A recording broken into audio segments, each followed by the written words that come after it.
दोस्तों, मौसम तक चैनल पर अगले 3 दिनों का मौसम पूर्वानुमान डिटेल में किन किन राज्यों में बारिश की संभावना है ये बताते हुए मैंने अपलोड कर दिया है। गुजरात का साप्ताहिक मौसम पूर्वानुमान अपलोड कर दिया है और साथ ही साथ शाम के समय अगले 24 घंटों का नेशनल वेदर बुलेटिन अपलोड करूंगा, जिसे आप देख सकते हैं।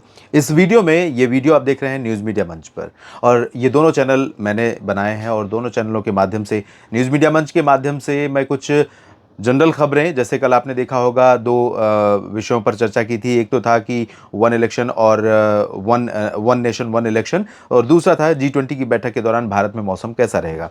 तो इस तरह की खबरें भी उस पर लाने का, न्यूज़ मीडिया मंच पर लाने का मेरा उद्देश्य है, ताकि मौसम तक चैनल पर सिर्फ और सिर्फ मौसम की ही बात करूं।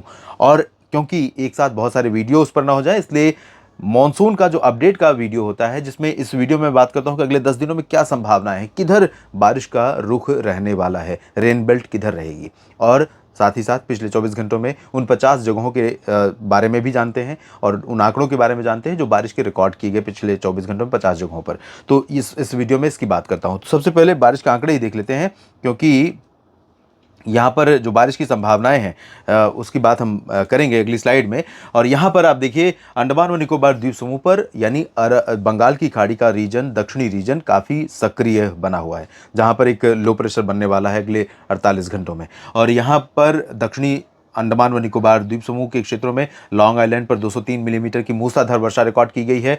राजधानी पोर्ट ब्लेयर में 89 मिलीमीटर बारिश रिकॉर्ड की गई है। कटक में, उड़ीसा में 85, रेंटा चिंतला में 77 मिलीमीटर वर्षा रिकॉर्ड की गई। तिरुतानी में 74, ओंगोल में 62, कटप्पा में 61, विजयवाड़ा में 59 मिलीमीटर वर्षा रिकॉर्ड की गई। कवली में 54, भुवनेश्वर में 47, मदुरै में 45, 41 मिलीमीटर बारिश तिरुपति में हुई है। 40 माथेरन महाराष्ट्र में, गैंगटोक में 38 और 37 नांदयाल में हुई है। मुंबई की कोलाबा में 35, पोप्सगंज में भी 35 बारिश रिकॉर्ड की गई, जबकि 32 मिलीमीटर सुंदरगढ़ में वर्षा रिकॉर्ड की गई है। कार निकोबार में 31, हैदराबाद में 29 मिलीमीटर, कोलकाता में 28 और 27 मिलीमीटर बारिश रही है। अंगुल और अनंतपुर और वेल्लोर में, जगदलपुर में 26, 25 मिलीमीटर मेडक में और 24 मिलीमीटर वर्षा रिकॉर्ड की गई है कोरापुट में, जबकि 23 बारिश रही है विशाखापट्टनम, मदुरई में 22 मिलीमीटर वर्षा रिकॉर्ड की गई है 4 जगहों पर, और ये हैं आरोग्यवरम, कोलकाता का अलीपुर, तिरुपत्तूर, उदगमंडलम यानी ऊटी।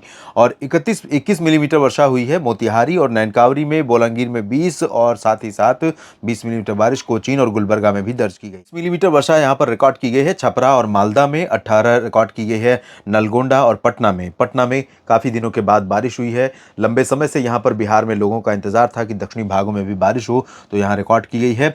और इसके बाद चेन्नई मीनमबक्कम में 17 मिलीमीटर, भवानीपटना और मायाबंदर में 16, 15 मिलीमीटर बालासोर और हडबे में, 14 मिलीमीटर बारिश हुई है धर्मपुरी मस्बत में, कुरनूल में 13 मिलीमीटर वर्षा दर्ज की गई है। तो ये 50 स्थान हैं जहाँ पर बारिश रिकॉर्ड की है, और उसमें ज़्यादातर दक्षिण के और कुछ पूर्वी तथा पूर्वोत्तर के क्षेत्र शामिल हैं। दक्षिण में अंडमान व निकोबार द्वीप समूह भी, और लक्षद्वीप और दक्षिणी प्रायद्वीपीय भारत है।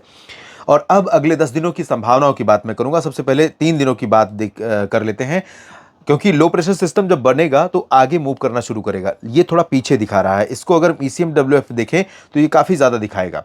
ECMWF इस समय ज़्यादा प्रोजेक्शन दे रहा है, हालांकि इसको इस समय इस तरह की प्रोबेबिलिटी फिलहाल नहीं है, इतना ज़्यादा अच्छा परिदृश्य नहीं है, लेकिन निश्चित तौर पर 5 और 6 सितंबर तक बारिश जो है, बारिश वाले बादल दिल्ली तक पहुंचेंगे, बरेली और आगरा तक पहुंचेंगे, जयपुर, ग्वालियर और कोटा तक भी ये बादल 6 सितंबर तक पहुंच सकते हैं। आज 3 है, तो तीसरे दिन, 3 दिन की बात मैं कर रहा हूं, 6 तारीख को यहाँ पर भी पहुंच सकते हैं, और दिल्ली में भी बारिश हो सकती है, NCR में भी वर्षा हो सकती है। तो यहाँ पर मैं कहूँगा कि GFS की तुलना में भले ही थोड़ा ज़्यादा ऑप्टिमिस्टिक है ECMWF, लेकिन मैं उसे ज़्यादा एक्यूरेट मानूंगा, और ये समय बताएगा कि किस तरह की संभावना दिख रही है।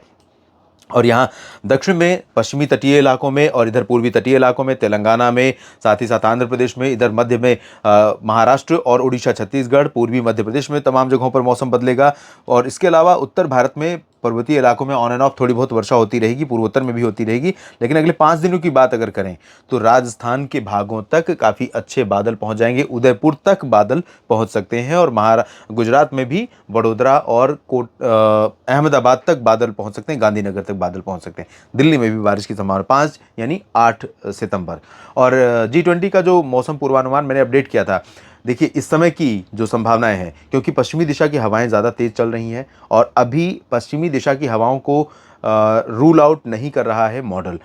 इसी वजह से दिल्ली में बहुत अच्छी बारिश पिछले दिनों में नहीं दिख रही थी, लेकिन जैसे जैसे हम और क्लोजर पहुंचेंगे तस्वीरें और साफ होंगी। तो G20 को लेकर के जो वीडियो डाला है उसका रिवीजन मैं डालूंगा, रिवाइज वीडियो डालूंगा जल्दी ही, कि जब बैठक हो रही होगी भारत में, दिल्ली में, भारत की राजधानी दिल्ली में, दुनिया के 20 ताकतवर देशों के दिग्गज नेताओं की शिखर बैठक G20 की, जिसमें अमेरिका के राष्ट्रपति से लेकर ब्राज़ील के हेड ऑफ द स्टेट भी शामिल होंगे। तो तमाम दिग्गज नेताओं के शामिल रहने के दौरान किस तरह का मौसम रहेगा। वैसे मौसम से कोई फ़र्क नहीं पड़ता, लेकिन रूट पर थोड़ा अगर बारिश नहीं होती है तो ज़्यादा अच्छा मौसम रहेगा, लेकिन ये हमारे वश में नहीं। तो उसकी बात एक बार मैं करूँगा ज़रूर अगले बुलेटिन में, किसी अगले 10 दिनों की बात कर लेते हैं। ECMWF को अगर हम माने, कंसीडर करें, तो अच्छी खासी बारिश गुजरात भी देखने वाला है इस स्पेल में, और राजस्थान भी देखने वाला है। दिल्ली, हरियाणा, पंजाब में भी बारिश होने की संभावना रहेगी। उत्तर प्रदेश, बिहार, झारखंड, पश्चिम बंगाल में भी रहेगी।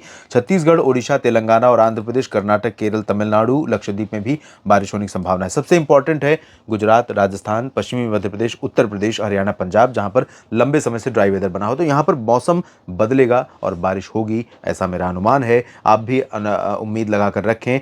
कई बार होता है कि उम्मीदें, प्रार्थनाएं काम आती हैं, पॉजिटिविटी होती है और चीज़ें बदलती हैं, जो कि हमारे हाथ में है, और हम ना तो इसको बदल सकते हैं और ना ही इसको कम या ज़्यादा कर सकते हैं, लेकिन उम्मीदें तो हम कर सकते हैं। उससे हमें मोटिवेशन मिलेगा अपने आप को, अपनी मनस्थिति को ठीक रखने का। तो हताश न हो किसान भाई, बहुत नुकसान हुआ है, बहुत परेशान हैं आप, ये मैं अच्छी तरह समझ रहा हूँ। लगातार आपके कमेंट्स आपकी पीड़ाओं को प्रतिबिंबित करते हैं। जो आप शब्द लिख रहे हैं, वो शब्द अगर वास्तव में अगर कोई संजीदगी से पढ़ेगा, कोई गंभीरता से पढ़ेगा, आपकी स्थिति को समझ पाएगा, तो उसकी आंखों में आंसू आ सकता है, जिस तरह की परिस्थितियां हैं। लेकिन धैर्य न छोड़ें, हताश न हो। एक कविता है, नर हो न निराश करो मन को, कुछ काम करो, कुछ धाम करो। तो जो भी आपके वश में है वो करते रहिए, निराश न होइए। आने वाले समय में परिस्थितियां अच्छी होंगी, बेहतर होंगी, आपको राहत मिलेगी। ये बारिश राहत देगी, और हो सकता है कि धान की फसल जितनी ख़राब हुई है, कुछ उसमें रिकवरी हो जाए इस बारिश के आगामी स्पेल के चलते। फिलहाल ये वीडियो पूरा देखने के लिए आप सभी का बहुत बहुत शुक्रिया। बने रहिए इसी तरह से न्यूज़ मीडिया मंच और मौसम तक चैनल पर। इन दोनों चैनल को सब्सक्राइब कर लीजिए, बेल आइकन पर भी क्लिक कर लीजिए, और साथ ही साथ जानकारियाँ ठीक लगती हैं तो लाइक और शेयर करें। कमेंट करके अपनी प्रतिक्रिया वीडियो के बारे में और अपने क्षेत्र के मौसम के बारे में ज़रूर बताएं। धन्यवाद।